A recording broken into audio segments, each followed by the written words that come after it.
I'm not sure. You might want to check your internet connection. No, it's your internet connection. I'm on Zoom on YouTube. Yeah, but I got it now. Good morning. Oh, okay. Yeah, Or did you just open your? I received it. No, you didn't look at it. It's just one tick here. Oh yeah. Okay, let me see. Let me say good morning back.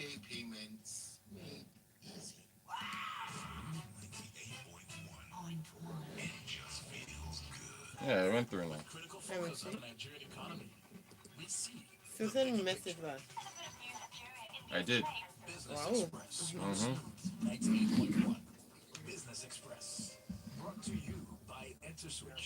Interswitch. You can't depend on. Let's go. So what's the spice in the community? Because you have an internet problem. Mike's up. Mike's up. Smooth 98.1, love music, love life. Thanks very much for staying tuned here on Smooth 98.1. It's time for Business Express 981.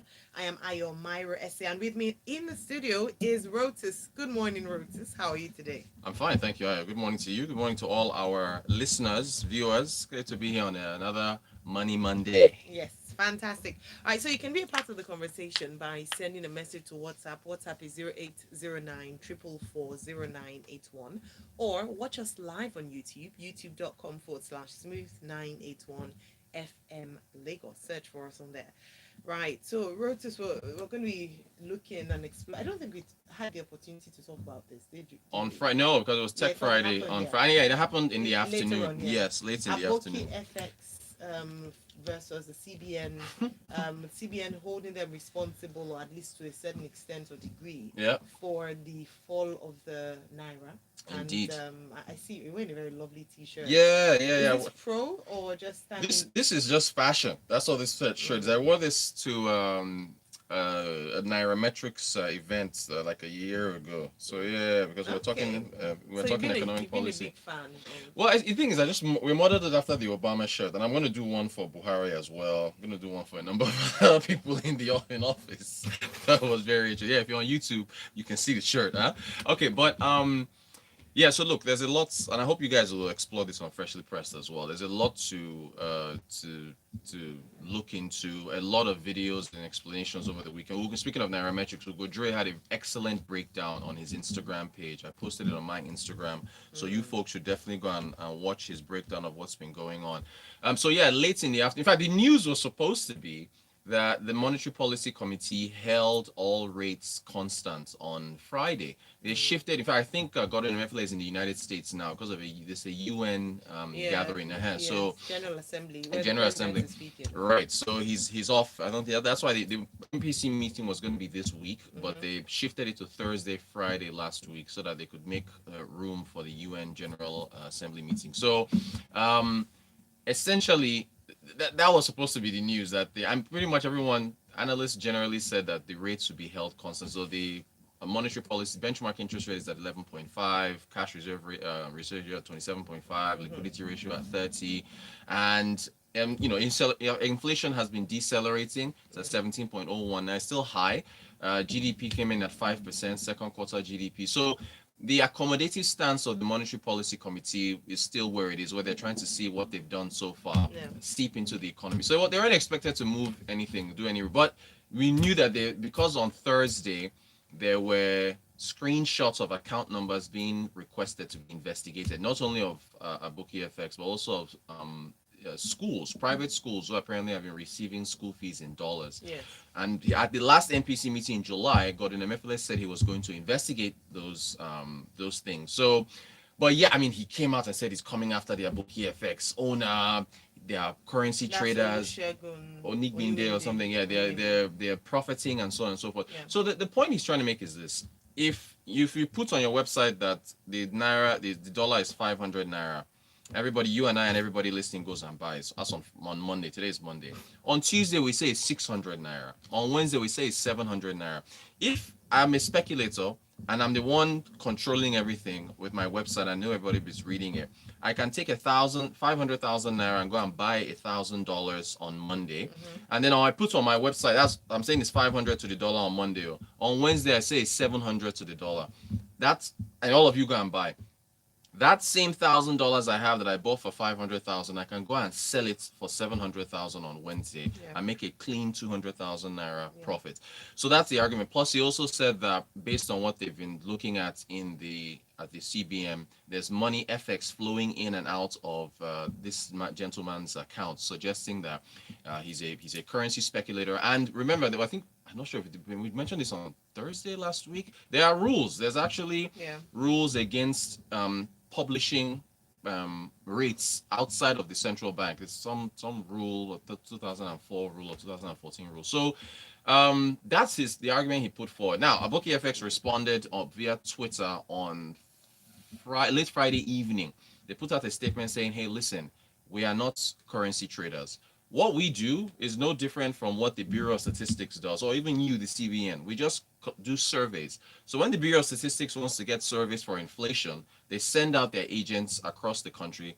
How much is rice in Lagos? How much is gari in Enugu? How much is fish in Sokoto? How much is a pair of shoes in Bielsa? How much is a dress in Benue State? So they just collect all these things, put them in the basket, and you get your inflation.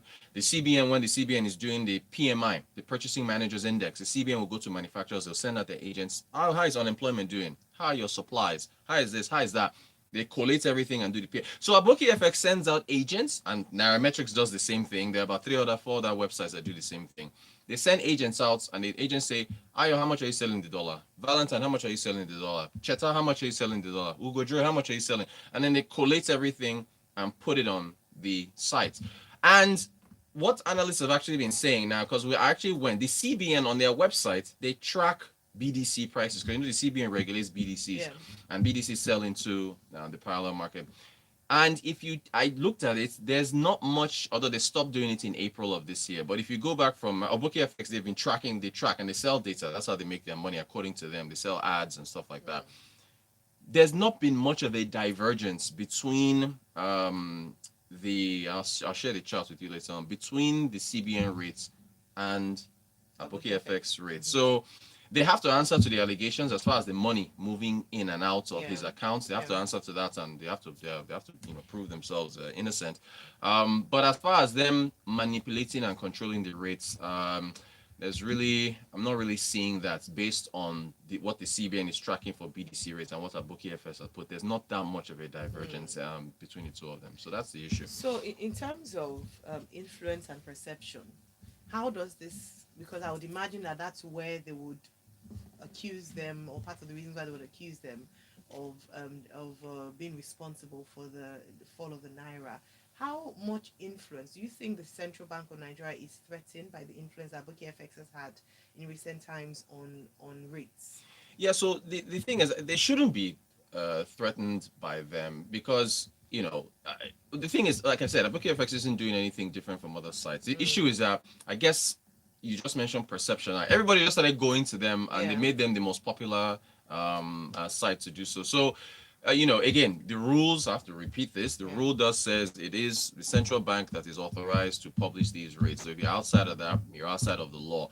So yeah, their popularity has caused, attention to be brought towards them. But I don't think the CBN should be threatened. The CBN should be focused on the fact that there's, there's issue of liquidity with FX, and the price of the dollar is determined by demand and supply.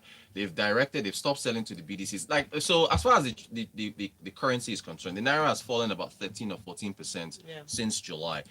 Whose fault is that? I mean, is it the BDCs who are trying to put pressure on the central bank to make them return to selling? There's some people that suspect that, and maybe they're the ones bidding up the price. Is it speculators, or is it the fact that as many Nigerians are trying to get FX from the banks are not able to do so? So that's the issue. Although the central bank governor did say, look, if you need PTA, medical services, school fees, go to your bank. Talking about that, there's a news story this morning. I think it's in the, let me see now.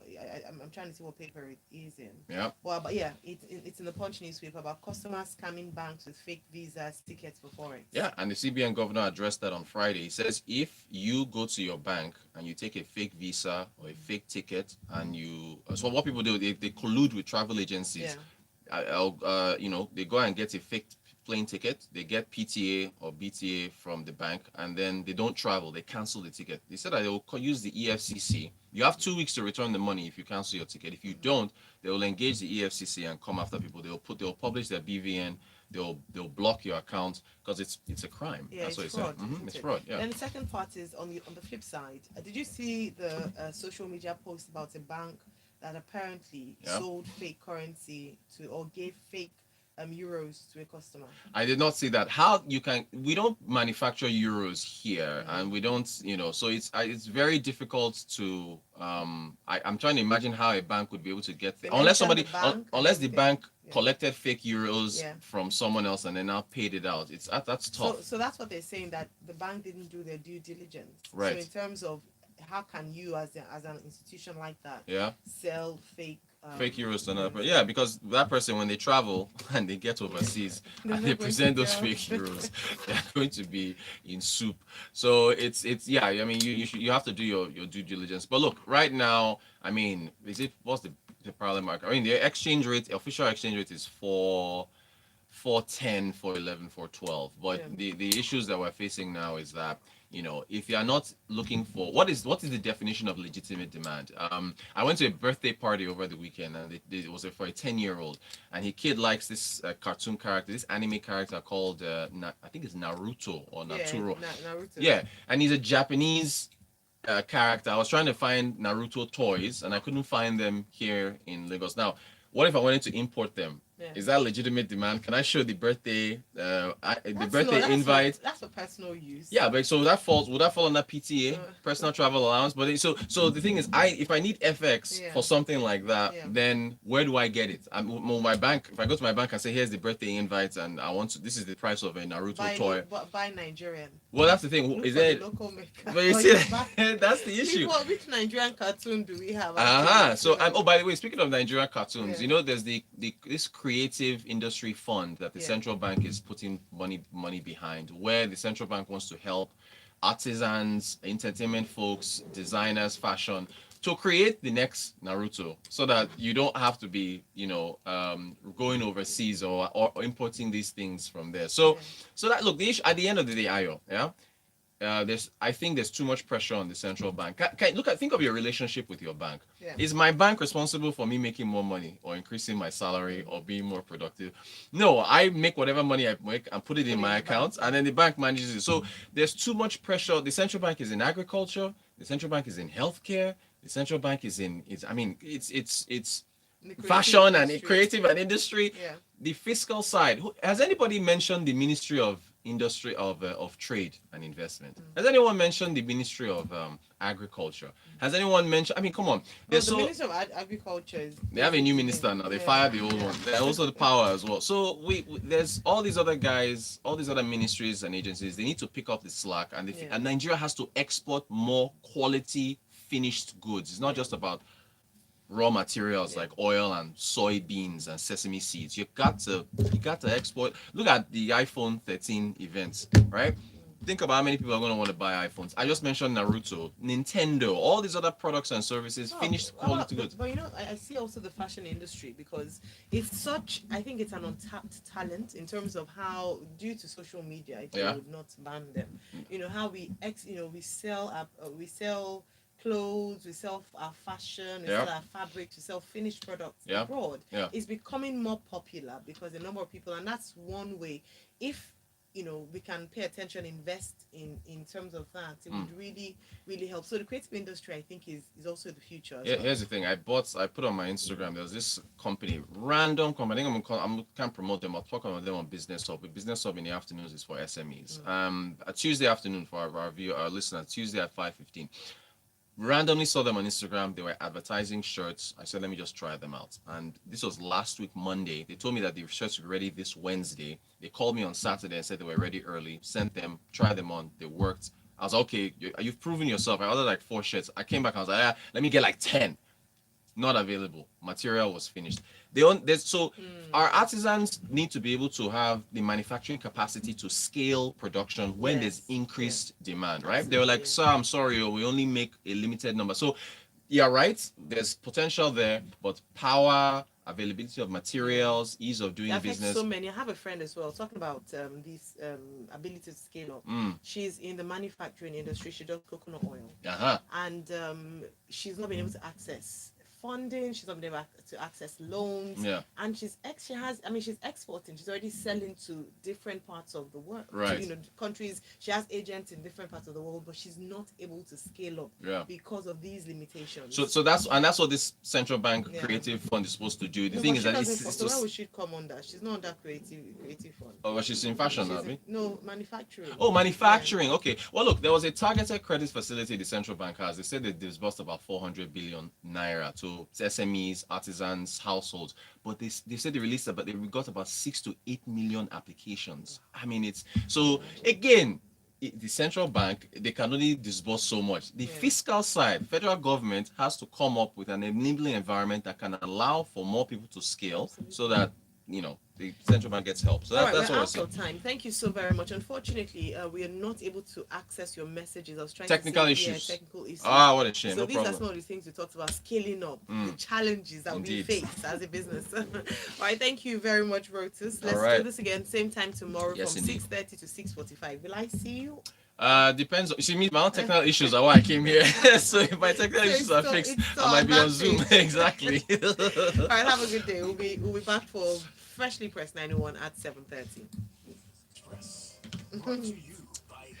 All right. I was trying to restart and hoping that we'll be able to get the messages in for me. So will this work? Will YouTube come? Yeah. We had a good number on YouTube. I can imagine there were a lot of messages. It's a shame that Yes.